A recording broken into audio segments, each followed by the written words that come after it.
বন্ধুরা, এর আগের ভিডিওটিতে আপনারা দেখেছিলেন আমরা একদিনের দিল্লি ভ্রমণে 200 টাকা মাথাপিছু দিয়ে একটি করে দিল্লির মেট্রো রেলের স্মার্ট কার্ড বানাই এবং সেই স্মার্ট কার্ড ইউজ করে আমরা সেই দিনের বেশ অনেকগুলো স্থান দর্শন করেছিলাম।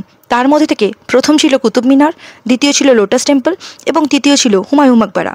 এবং এই তিনটে স্থান দর্শন করে তারপরে আমরা পৌঁছেছিলাম দিল্লি গেট মেট্রো স্টেশনে এবং সেখান থেকে একটি টোটো ধরেছিলাম এবং সেই স্থানেতেই আমরা প্রথম দিনের ভিডিওটি সমাপ্ত করেছিলাম সময়ের অভাবে। আজকের ভিডিওতে আমরা ওই দিনের বাকি দর্শনীয় স্থানগুলো আপনাদের সামনে তুলে ধরতে চলেছি। আপনাদের আমার সঙ্গে থাকাটা একান্তই কাম্য, তাই অনুরোধ রইল পুরো ভিডিওটি দেখার। চলুন দেরি না করে আজকের দ্বিতীয় পর্বের বাকি দর্শনীয় স্থানগুলো ঘুরে দেখে নিই। সো বন্ধুরা, আপনারা ভাবছেন যে আমরা আবার একটা অটো কোথা থেকে এলাম।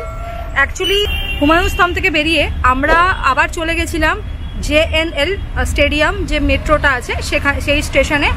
সেখান থেকে আমরা একটা মেট্রো ধরলাম, ধরে আমরা এখন চলে এসেছি হচ্ছে দিল্লি গেট মেট্রো স্টেশনে। ঠিক আছে, দিল্লি গেট মেট্রো স্টেশন থেকে আমাদের রাজঘাটটা একদম কাছে পড়ে। তো দিল্লি গেট মেট্রো স্টেশনে এসে ওখান থেকে একটা টোটো ধরেছি, মাথা পিছু 15 টাকা করে নেবে। অ্যাকচুয়ালি 20 টাকা করে বলছিল, বার্গেনিং করতে করতে 15 টাকা এলো। 15 টাকা করে দিয়ে আমরা যাব হচ্ছে রাজঘাট। ঠিক আছে, রাজঘাটটা ভিজিট করব। আগে চলুন রাজঘাটটা ভিজিট করে নিই, তারপর আবার ওখান থেকে কোথায় যাবো সেটা না হয় গিয়ে বলছি। ঠিক আছে, চলুন। পুরনো দিল্লিতে উপস্থিত এই রাজঘাটে কোনো রকমের কোনো প্রবেশ মূল্য নেই। যমুনা নদীর পশ্চিম তীরে অবস্থিত এই স্থানটি আগে শাহজাহানাবাদ নামে পরিচিত ছিল। পরবর্তী সময়ে 30শে জানুয়ারি 1948 সালে ভারতবর্ষের রাষ্ট্রপিতা মহাত্মা গান্ধীর মৃত্যুর পর তার অন্তিম শেষকৃত্য এই স্থানেই অনুষ্ঠিত করা হয় এবং তারপর থেকেই এই স্থানটির নাম পরিবর্তন করে রাজঘাট রাখা হয়। বছরের প্রায় 365 দিনই খোলা থাকে এই স্থানটি এবং মহাত্মা গান্ধীজিকে সম্মানিত করার জন্য অনন্ত দ্বীপ জ্বালিয়ে রাখা হয়। সামনে উপস্থিত এই সড়কটি রিং রোড নামে পরিচিত ছিল, যা বর্তমানে এখন মহাত্মা গান্ধী রোড নামে পরিচিত। সময়ের অভাবে সমাধিস্থলের সম্মুখে উপস্থিত হতে পারলাম না বন্ধুরা, তাই জন্য ক্ষমা প্রার্থী আমি।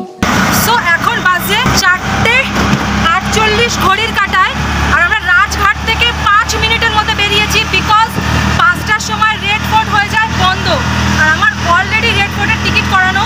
আজকের টিকিটটা আমি কালকে ওটাকে গোথ্রু করতে পারবো না, ওই জন্য এই দাদাকে বললাম 80 টাকার টিকিট দুজনে নিচ্ছে, 40 টাকা করে। এখন সিধা রেড ফোর্ট যাবো 5 মিনিটের মধ্যে, কিছু করার নেই। এখন আমি মেট্রো করে যদি রিটার্ন যাই সো নট পসিবল। আমার আগে 5টার মধ্যে রেড ফোর্টে এন্ট্রি করাটা খুব জরুরি, আদারওয়াইজ ঢুকতে দেবে না। শুধু শুধু আমার পয়সাটা চলে যাবে, কারণ টিকিট আমার করানো। আমারও মাথায় ছিল না যে 5টা অবধি ওপেন থাকে। তো এই রাজঘাটটা আমরা পরেও করতে পারতাম, বাট অপশন নেই।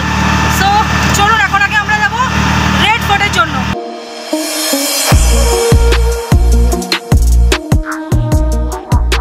भैया जी ने एकदम हनुमान जी के जैसे गाड़ी उड़ा रहे, देखिए। 10 মিনিট হাতে আছে আমাদের, 10 মিনিটের মধ্যে পৌঁছাতে হবে যেভাবেই হোক। অটো ড্রাইভার দাদাকে একরকম ঘোড়ার গতিবেগে ছুটিয়ে পৌঁছালাম আমরা আজকের আমাদের সবথেকে গুরুত্বপূর্ণ আকর্ষণীয় স্থান লালকেল্লায়। 5:02, জানি না ঢুকতে পারবো কিনা। মেন গেট থেকে অনেকটা ভেতরে ই রিক্সা সিস্টেম আছে, কিন্তু ই রিক্সার অনেক লাইন ছিল বলে আর ই রিক্সার জন্য ওয়েট করলাম না। টিকিট যদিও দিচ্ছে ওদিকে, এখন জানি না, তবে এত লোক যাচ্ছে হয়তো নিশ্চয়ই ঢুকতে দেবে। সো মোটামুটি চলে এসেছি আমরা। অনেকটা হাঁটতে হলো, প্রায় 3-4 মিনিট মতন হাঁটতে হয়েছে।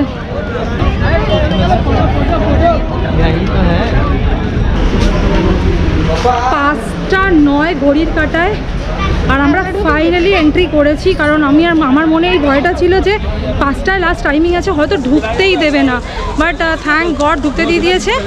আর এখন আমাদের মিউজিয়ামের সাথে টিকিট আছে। এখন চলুন ভেতরে ঢুকবো।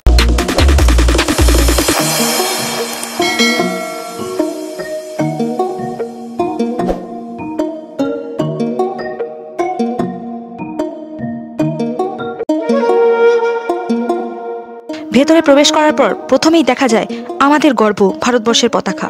দুর্গের প্রধানত 2টি গেট আছে, দিল্লি গেট এবং লাহোর গেট।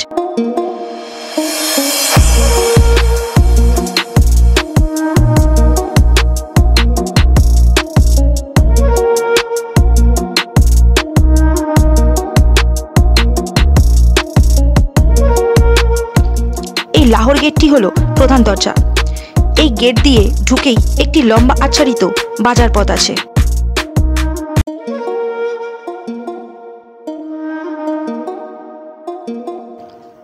এই পথের দুদিকেই দেয়াল ধরে দোকানের মতন স্টল সাজানো।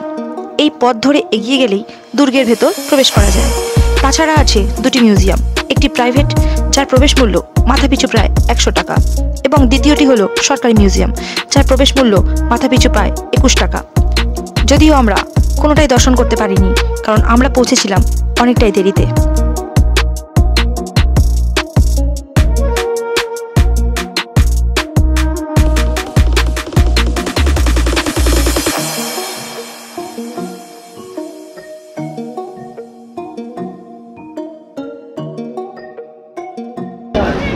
म्यूजियम कहाँ पे?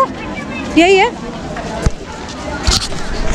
ये गিয়ে মোটামুটি আমরা বসে পড়েছি একটা জায়গায়, আর পাচ্ছি না। কিছুটা বিশ্রাম নিয়ে ভেতরে প্রবেশ করলাম এবং দর্শন হলো আমাদের এই কেল্লার দ্বিতীয় গেটের সাথে, যার নাম দিল্লি গেট।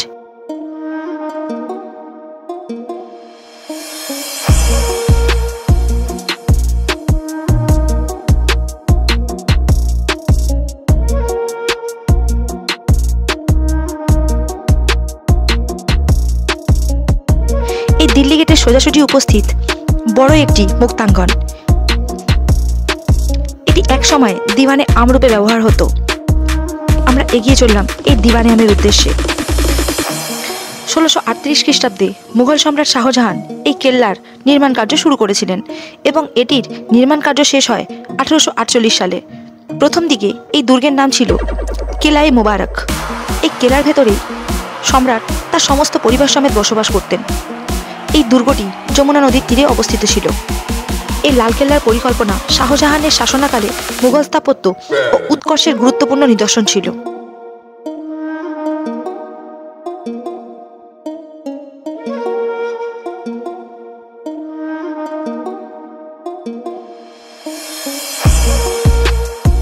সুবিশাল স্তম্ভ দিয়ে তৈরি এই জায়গাটি আজও সৌন্দর্যতায় পরিপূর্ণ। এটি ঝাড়খা নামের একটি অলঙ্কৃত সিংহাসন। এই সিংহাসনে বসেই সম্রাট জনসাধারণকে দর্শন দিতেন। সোনা ও রূপোর রেলিং দিয়ে তৈরি সিংহাসনটি সাধারণ সিংহাসনের থেকে আলাদা রাখা হতো। সম্রাট এই স্থানে বসেই সাধারণ মানুষ বা তার প্রজাদের সমস্ত সুবিধা অসুবিধা এবং সমস্যার সমাধান করতেন।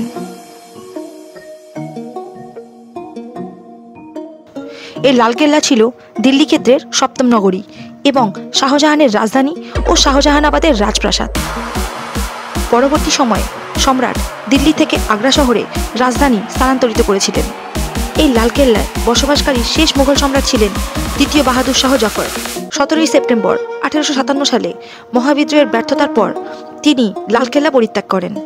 মহাবিদ্রোহের ব্যর্থতার পর এই কেল্লার রক্ষণাবেক্ষণ ব্রিটিশ ভারতীয় সেনাবাহিনীর হাতে চলে যায়। ভারতবর্ষের স্বাধীনতার পর থেকে 2003 সাল পর্যন্ত এই কেল্লাটি ছিল ভারতীয় সেনাবাহিনীর নিয়ন্ত্রণাধীনে।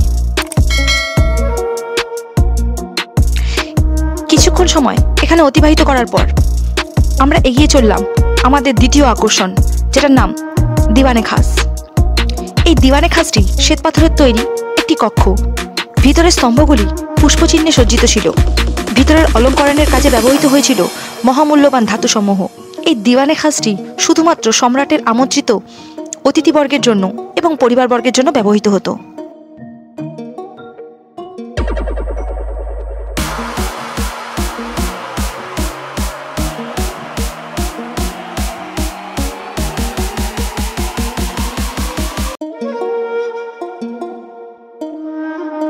এটি হলো মতি মসজিদ। কেল্লার পশ্চিমে অবস্থিত এই মসজিদটি 1659 সালে শাহজাহানের পুত্র ঔরঙ্গজেব তার ব্যক্তিগত মসজিদ হিসেবে এটি নির্মাণ করেছিলেন। এটি 3 গম্বুজ বিশিষ্ট একটি মসজিদ, পুরোটাই শ্বেতপাথরে নির্মিত।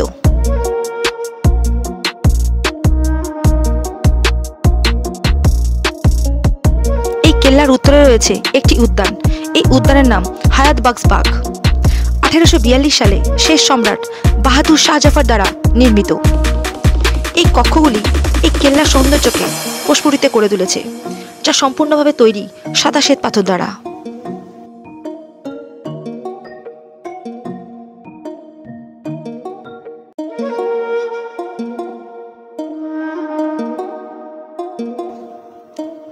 লালকেল্লা দর্শন করে আমরা 10 টাকা মাথাপিছু অটো ভাড়া দিয়ে পৌঁছে গেলাম আজকের আমাদের শেষ দর্শনীয় স্থান জামা মসজিদে।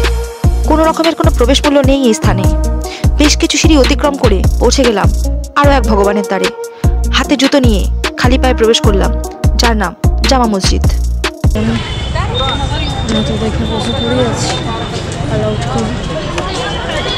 130 ফুট দৈর্ঘ্য, 89 ফুট প্রস্থ এবং 135 ফুট উচ্চতা বিশিষ্ট এই জামা মসজিদটি তৈরি করেছিলেন মুঘল সম্রাট শাহজাহান। 1644 থেকে 1656 সালের মধ্যে এই মসজিদটি নির্মিত হয়। তো জুতো অ্যাকচুয়ালি হাতে নিয়ে আসতে হয়েছে, খালি পায়ে পুরো হাঁটতে হবে। এই মসজিদে 3টি গম্বুজ আছে এবং 2টি মিনার আছে।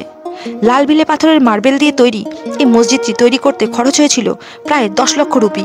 সৈয়দ আব্দুল গফুর শাহ বুখারী এই মসজিদটি উদ্বোধন করেন। 1857 সালে মুঘল সাম্রাজ্যের পতন পর্যন্ত এটি ছিল সাম্রাজ্যের প্রধান মসজিদ।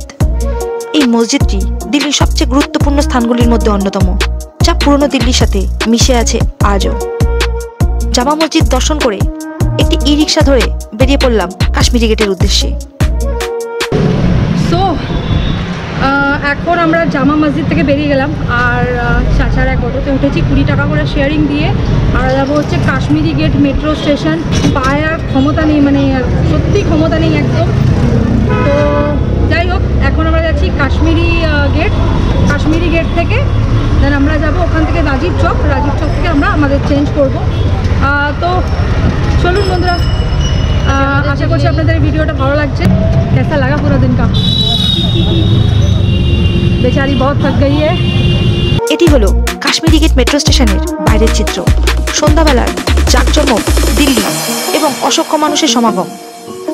কাশ্মীরি গেট থেকে মেট্রো ধরলাম হোটেল রুমের উদ্দেশ্যে। যদিও দিল্লি সরকার মেট্রোর ভেতরে ভিডিওগ্রাফি বন্ধ করে দিয়েছে, তাও আপনাদের জন্য কিছু সেকেন্ড তুলে ধরলাম। এবার বন্ধুরা চলুন আপনাদের সাথে কিছু মনের কথা বা র ফুটেজ শেয়ার করি, যেটা খুবই গুরুত্বপূর্ণ। মোটামুটি আমরা এই মুহূর্তে বসে আছি হচ্ছে দিওয়ানে আমের ঠিক পিছনে। এখানে বেশ গ্রাউন্ড টাইপ আছে, খুব সুন্দর লাগছে দেখতে। সেখানে আমরা দুজনে মিলে বসে আছি, আমি আর বাবাই আর দেখি বাবা আর আমি দুজনেই বসে আছি, ঠিক আছে। তো অ্যাকচুয়ালি হাঁপিয়ে গেছি, মুখ চোখ দেখে তো বুঝতেই পারছেন ক্রিটিক্যাল কন্ডিশন। আর জাস্ট শুয়ে পড়েছিলাম এখানে হাত পা জড়িয়ে বালিশের মধ্যে মাথা রেখে কিছুক্ষণের জন্য। তো মোটামুটি আজকে আমরা সকাল থেকে যেগুলো ক্যাপচার করলাম, প্রথমে আমরা কুতুব মিনার ঘুরলাম। কুতুব মিনারের পরে আমরা ঘুরলাম হচ্ছে হুমায়ুন স্তম্ভ। তারপরে আমরা ঘুরলাম হচ্ছে লোটাস টেম্পল এবং তারপরে আমরা ঘুরলাম হচ্ছে রাজঘাট। এবং রাজঘাটের পর এটা আমাদের আজকে 5 নম্বর স্পট, সেটা হলো রেড ফোর্ট। আর এই মুহূর্তে আমরা এক্স্যাক্টলি রেড ফোর্টের ভেতরেই কিন্তু বসে আছি। আর ভীষণ ভালো লাগছে, এক্সপিরিয়েন্স খুব ভালো। কিন্তু হ্যাঁ, অনেকটা রিজনেবলে ঘুরেছি, অবশ্যই এখানে এই কথাটা উল্লেখ করবই। আমরা মোটামুটি অনেকটা রিজনেবলই ঘুরেছি, সেটা হলো বিশাল ব্যাপার, সেটা নো ডাউট। একটা জনের জন্য সেটা হলো এই স্মার্ট কার্ডটা দেখতে পাচ্ছেন, 1 স্মার্ট কার্ড, যেটা ঠিক আছে 1 ডেলি 1 রাইড বাড়ি নিয়ে চলে যায়। সো এই কার্ডটার ফর্মুলাটা হচ্ছে আপনারা যে কোনো পার্টিকুলার মেট্রো স্টেশন থেকে এই কার্ডটা কিন্তু করতে পারেন। কাউন্টার আছে ওখানে বিভিন্ন রকমের, ওখানে খালি বললেই হবে যে স্যার 1 डे का जो घूमने का कार्ड रहता है वो एक दीजिए। তো ওনারা যে আছে, ওনারা যে কাউন্টারে থাকবেন সে আপনাদের কাছ থেকে 150 টাকা অ্যাকচুয়ালি কার্ডের দাম, পার কার্ড 150 টাকা, ঠিক আছে। এটা আনলিমিটেড, যত ইচ্ছা আপনি একদিন 24/7 ঘুরুন, তার জন্য এই 150 টাকাটা। কিন্তু কার্ডটার জন্য 200 টাকা করে নেওয়া হবে, 50 টাকা অ্যাজ এ সাবমিট নেওয়া হবে।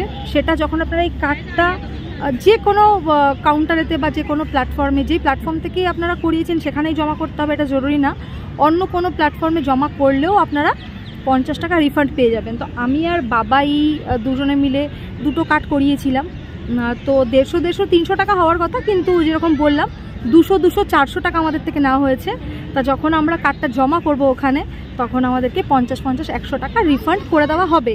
তো আলটিমেটলি তাহলে ব্যাপার হলো আমাদের 300 টাকায় আমরা মেট্রো করে টোটালি দিল্লি ভ্রমণ করলাম। আর অ্যাকচুয়ালি এই রেড ফোর্টে আসার জন্য আমরা মেট্রো করতাম, কিন্তু সমস্যাটা কী হয়েছিল, যতক্ষণ আমরা রাজঘাট পৌঁছেছিলাম না ততক্ষণে প্রায় ঘড়ির কাঁটায় 4:45 এরকম কিছু একটা প্রায় বাজছিল, মানে সরি 4:35-40 মতন বাজছিল। তো রাজঘাটে 10 মিনিট 5-7 মিনিটও দাঁড়াইনি আমরা, মানে কোনো রকম জাস্ট একটা মানে আপনাদের ভিউ দেখানোর জন্য জাস্ট ক্যাপচার করেছি, করে তুরন্ত ওখান থেকে বেরিয়ে এসে আবার যে আমরা অন্য মেট্রোতে আসবো সে পরিস্থিতিটাই আমাদের কাছে ছিল না। তো যেই জন্য কি করেছিলাম, রাজঘাটে বেরিয়ে একটা সঙ্গে সঙ্গে একটা অটো ড্রাইভার দাদাকে দেখতেই পেলেন, করলাম, করে 80 টাকা নিলেন উনি। তা আমাদের একদম অ্যাকিউরেট 5টা বাজতে ঠিক 2-3 মিনিট আগেই আমাদেরকে মেন গেটে নামিয়ে দিয়েছিলেন। কিন্তু মেন গেট থেকে যে টিকিট কাউন্টারের গেটটা সেটা যথারীতি যথেষ্ট বড়।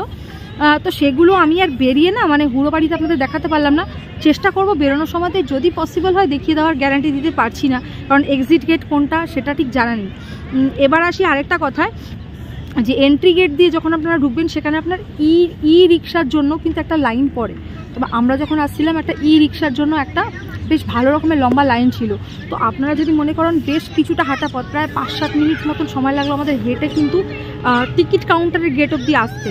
তো যেটা মেন গেট আর কি, এন্ট্রি গেট যেটা মানে যেখানে কার্ড সোয়াইপ মানে যেখানে আপনার টিকিট চেকিং হবে সেটা, তো সেখানের জন্য ই রিক্সা পাওয়া যায়। তো আপনারা চাইলে নিতে পারেন। ই রিক্সা কত করে নেবে ঠিক জানা নেই, মোস্টলি হয়তো 10 টাকা করে নেবে, তার বেশি তো নেওয়ার কথা না, 2-3 মিনিটের রাইডের জন্য কত নেবে।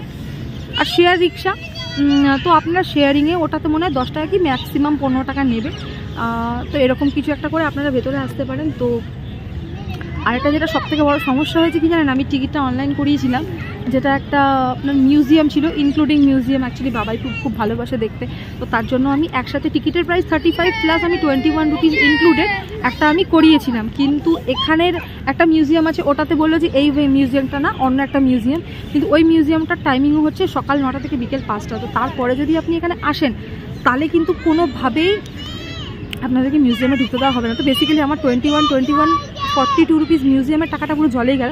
এই চোখে ঘুরতে গেলে এগুলো ম্যাটার খুব একটা করে না, বাট বলে রাখলাম। তো আপনারা একটা কাজ করবেন, আপনারা অনলাইন মিউজিয়ামের টিকিটটা করবেন না, অ্যাভয়েড করবেন, স্কিপ করবেন। আপনারা অনলাইন নর্মাল টিকিটটা করে রাখুন, কিছু 35 রুপিসের টিকিট প্রাইস, সেটা আপনারা করিয়ে রাখতে পারেন। আচ্ছা, এইবার হলো অনেক গল্প, এবার আমরা আর এখানে 10 মিনিট মতন রেস্ট নিয়ে এখান থেকে আবার বেরোবো।